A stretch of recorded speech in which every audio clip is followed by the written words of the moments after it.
Welcome. It's lovely to be back at DKNOG. I'm glad you all accepted me back this time around again after last time. If you don't know me, I'm Rory. I work for Google. I'm a recent SRE, ex-network engineer, and I want to talk to you today about how we do repairs at scale as an SRE approach. So, what is a repair for us? Maybe smoke starts coming out of a router, goes on fire a little bit, vendor says thermal event. Sadly for us, that's a repair. Now, there's many driving factors for repairs. Obviously, the biggest one is growth. We have customers that demand smaller failure domains. That means more devices, more of them, more complexity, more prone to failure. Organic growth. Routers are getting cheaper, thankfully. And hardware is getting a lot more complex, like really complex, as we saw in the last few slides about even the complexity of optics is getting exceptional. So this obviously drives a lot of repair. This causes problems at scale. So I want to talk to you about some of the maybe wrong ways to do, or not great ones, to scale out your repair process. As we all know, hiring more network engineers is not a good answer to a manual process. They're a finite resource. There's not a marketplace where you can easily go get network engineers. There's not thousands, there's not tens of thousands. It's extremely scarce resource. And as we've noticed, roughly post-pandemic, hiring is another challenge that I won't talk about. Another non-answer would be buying routers that don't break. We have some fantastic vendors here that would like to tell you that their stuff never breaks and it's bulletproof. I wish that was the case. Things break. Another approach, make your engineers work faster. Might scale for a few weeks, months maybe, and then you have a different type of hiring problem. So non-answer. Another approach to not having to repair ever again is build an extremely complex network that is so big you don't need to repair. Sadly, you'll get to a point eventually where a device breaks, causes an outage, you actually need to repair. So absolute non-answer. So how do we move from, should we say, a bit more of a manual process towards something that is a bit more scalable, easier on the engineers, predictable? It's really about repair to engineer ratio. And you can see, mostly we all start off with networks around the 1-to-1. One repair, one engineer. It's a human-centric process. Something breaks, on the phone to your local TAC, you take out your IE cert, you dust it off, you try to remember the command line skills, you prod the command or the router a few times, you talk to the vendor, there's back and forth. It's one-off, it's ad hoc, it's an art, it's a skill, but it's not predictable. And it's really network engineering centric. And that is fine, but when you start to get more repairs stacked up to the individual engineer, you start to see a behavioral pattern where engineers absolutely love to optimize process and automate where possible. So you start to see tools emerge. Maybe it's just a one-shot tool that goes, line card went on fire, drain traffic, offline it. Maybe it's something as simple as drain an entire router, offline it, gather some debugs. You start to see small atomic operations emerge in code. And then you start to see patterns emerge in those tools where you have a kind of an informal workflow emerging based on the tools. And the engineers themselves start to chain them together. So you orchestrate tools, and then you start to deal with escalations a bit more. And it's great, but where we want to be in general is no humans involved for the physical work. We want to have a predictable, reliable system, and that sadly means removing humans where we can. For that, we start with APIs toward the vendors, so that not just open a new case, but a dynamic two-way system where vendors can come back to us as well. That'll handle like all the data collection, move up to the vendors' cases, and keep everything in sync and updated and nice. Internally as well, we'll need to have APIs towards partner teams like logistics, on-site, people who will coordinate RMAs and do the physical work. And where we want to be is our engineers shouldn't be handling the repairs. We should be thinking about code changes, like diffs approvals, and not the actual repair itself.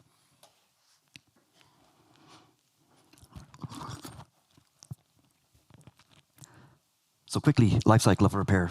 You get an issue. It might come in via IRC, an angry phone call, alerting system. There's a detection somehow. Once you get a detection, move towards mitigation where possible. And then you can start to figure out what actually went on fire, what broke. So you have the local troubleshooting that I was alluding to recently, where you back and forth with the vendor. There's some level of data collection at the start internally to figure out something went on fire. We should probably do something. Then you get involved with the vendor. There's a back and forth. Maybe we find a broken part. And in this case, a part could be a piece of software, line card, router, optic, whatever. We agree on a process to get the part replaced. So RMA with the identifying information, like when is it going to arrive, what shipment is going to come in on, what's the serial number of the new part. Then we go scheduling, fix, like get it actually replaced, get somebody physically in there, get the device. Then we go to verification, like did it fix the problem? Are we good? Can we close? If we fail verification, obviously we've got to go back to step 2 and hopefully not get caught in an infinite loop, but you know yourself. If we pass verification, we're good to close. Repair is over. Everyone happy, I hope. So I want to talk a little bit about API towards router and what would be a good API. So we obviously have to collect diagnostic information. And like when we get the initial alert ingress, at that point we will grab data, some standard amount, like maybe it's a show tech on one vendor or an RSI on another vendor, but some level of diagnostic could also be a trend line over time of DBM on the interface, CRCs, just something. We'll grab inventory data. So what's in the chassis, what's its, or pizza box, what's its current state. We'll want to be able to online, offline components and understand the status of the component as it comes along. Now, while we've had a great presentations, especially yesterday morning around automation, sadly, CLI is not a great API. Neither is SSH. And I can't believe I'm saying this in 2022, but SNMP is not bad. I'm saying it now, so you can't throw tomatoes at me at the social yesterday. So it's not awful. It does the job. It's structured text, and that stands for something. Better again would be netconf, some level of XML over HTTP, like Juniper does, like a structured text that I can verify and parse, and I don't need to worry about it too much. So these would be desirable behaviors for us on the back end of the API.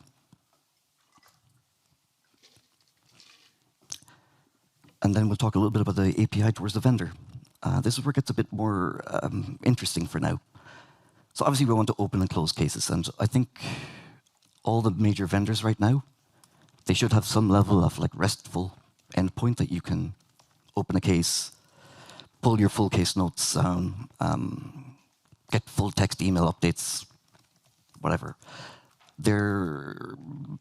We'll want to also upload diagnostic info, like attach files, and follow up with requests in a like structured way.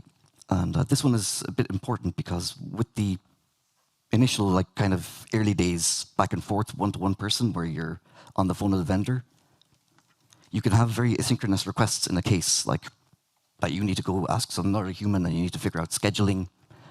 There's no structure to keep track of, like a checklist of vendors asked me to do 5 things, I've done 4. Another team is trying to do the 5th one and I forgot because I'm busy. So we want to have those requests coming from the vendor in like structured, identifiable, predictable way. And of course, we want some level of RMA info. We want to be able to track the logistics of a incoming part if an RMA has been opened and maybe return part not like fixed. So we want to be able to track the full life cycle of the RMA. So these things would constitute a pretty safe starting point for a vendor or an API towards a vendor for us. And the life cycle of the vendor tag. Historically, like I was saying, pick up the phone, my stuff is broken, help. It's very human-centric. It is an art. Where we're going to right now is we have some level of RESTful interaction with vendor cases.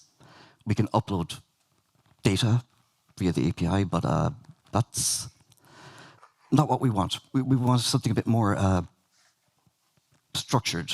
So we want the API for the vendor to come back to us as well. So we want them to be able to issue commands towards us without a human involved. Just, I want some show command from this device, and they get it without a human. Maybe they want to pull some log files from the device. We don't want people involved in this process.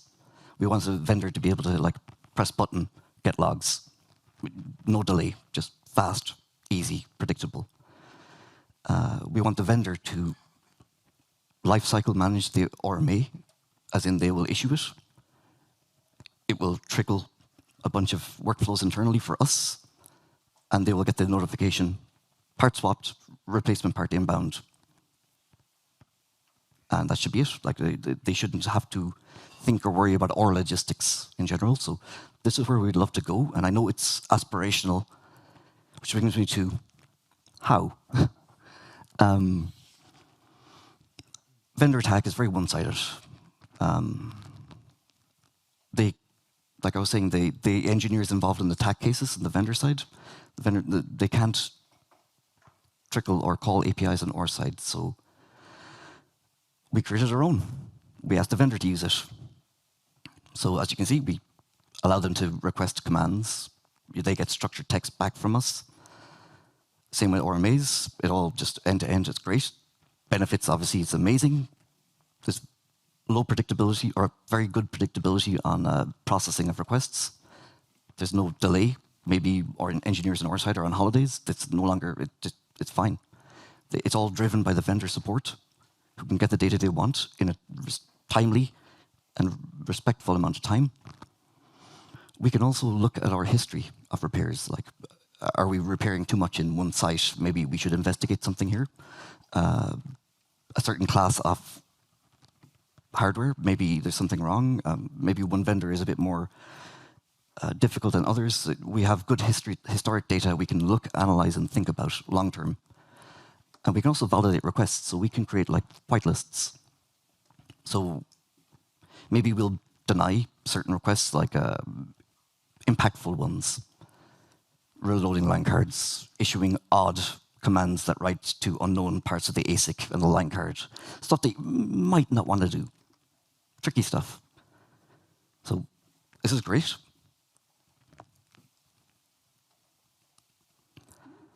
So quickly, life of a repair for us. Like I was saying, you get alert somehow. Something in your network went boom. That will generate an alert. You might have internal, could be coming from anywhere. For our current system, what we do today is we will issue directly a level of like a collection of data depending on the type of component that has failed. So we will gather, like Showtech by default, we'll gather logs. If it's optics, we'll gather diagnostic data like DBM, interface errors. We'll log when it happened, when it was detected. We'll restart the component once we've enough data to like start the initial debugging where we have a broken state. We'll automatically mitigate shift traffic, reload a component, wait for it to come back up, see if the alert is cleared. And if it doesn't, we gather more data at this point, post-reload, open a vendor tag case, get all the diagnostic data, dump it into the first case notes. This way, packager gets a case, it's well-formed, there's enough data to start debugging. No SRE, no neteng, nobody, Google is involved on this part so far. It's all automatic, it all happens very fast. Then there's the back and forth. Vendor might request more, might issue an RMA directly. But if they if the vendor needs more data from us, it doesn't come to us. Like, it doesn't come to a human. It comes via API that we ask them to use. So they get their data as they need. RMA is approved. Might not be an RMA, might be a software fix, but same thing. Part is shipped. Logistics gets involved. Repair is done. On-site person gets a pretty good self-guided UI, so you don't need to be an expert. You don't need to spend the time with maybe a network engineer on the console in a video call with your on-site local hands to say, did you insert the line card correctly? Are the pins broken? You know, I can't see it coming back on again. So this is all simple. You don't need an expert locally to replace parts. You don't need to burn another engineer elsewhere. Verification kicks off. Audit kicks off. And hopefully we're golden. Quickly, an overview of how we put it together. This is a good reference slide to see how it all fits together for us. You can see, like with telemetry, you know, we'll pull data, we'll figure out something busted, and alerting system will tell us, and then the decision will be made. Everything happens automatically. Which is great, which brings me to a good and simple conclusion that our philosophy is always going to be cattle, not pets. It's a core ideal of the SRE world. We don't want to spend a lot of time on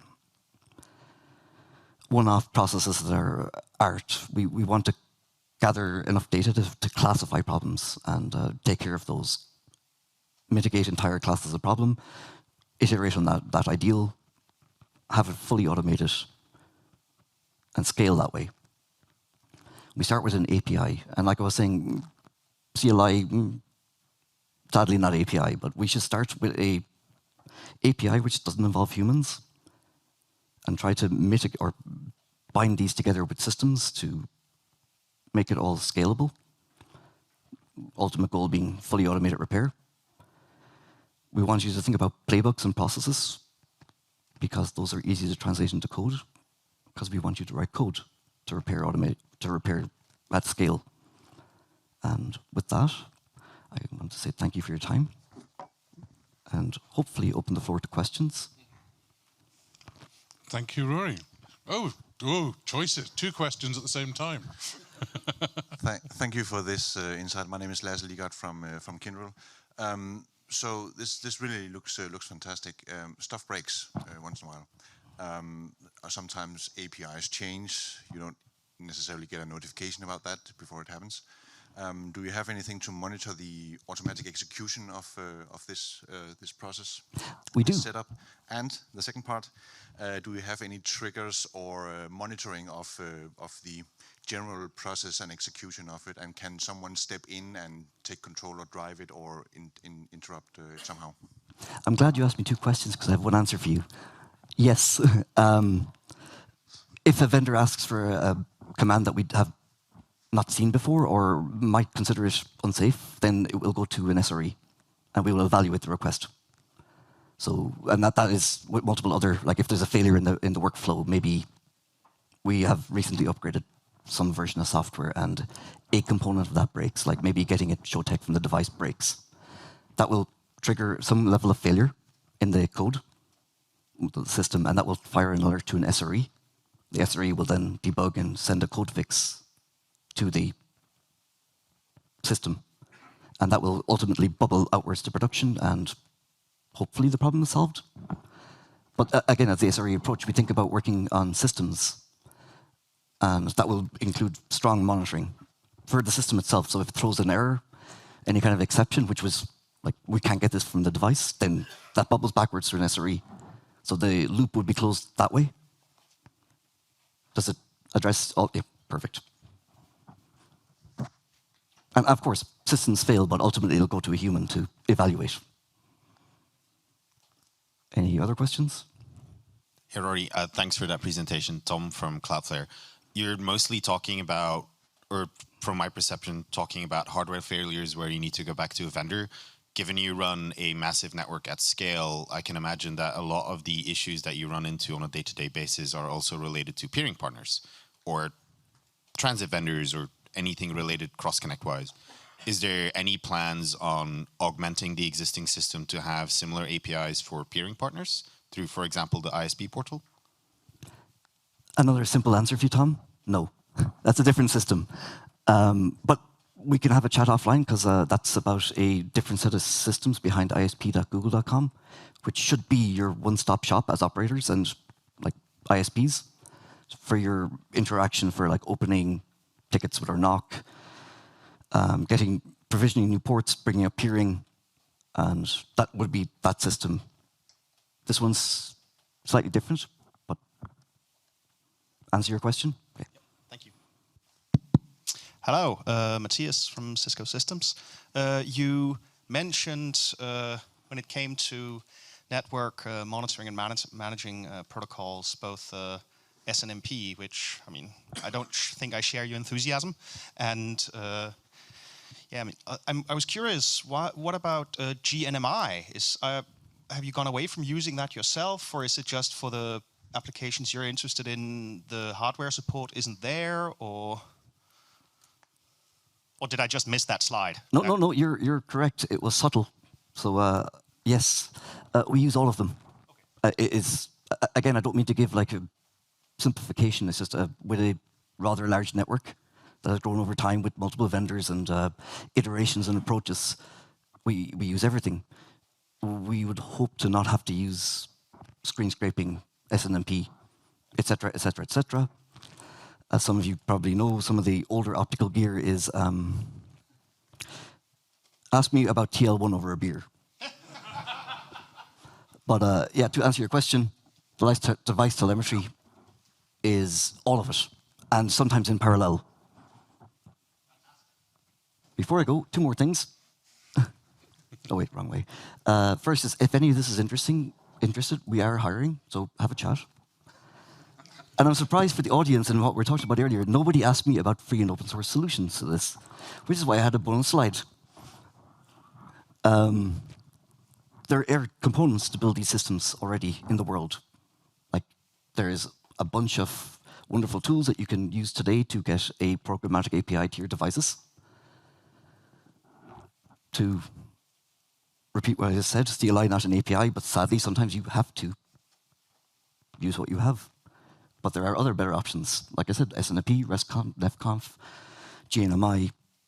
There are options so you can start to build your processes better. There, sadly, is text parsing.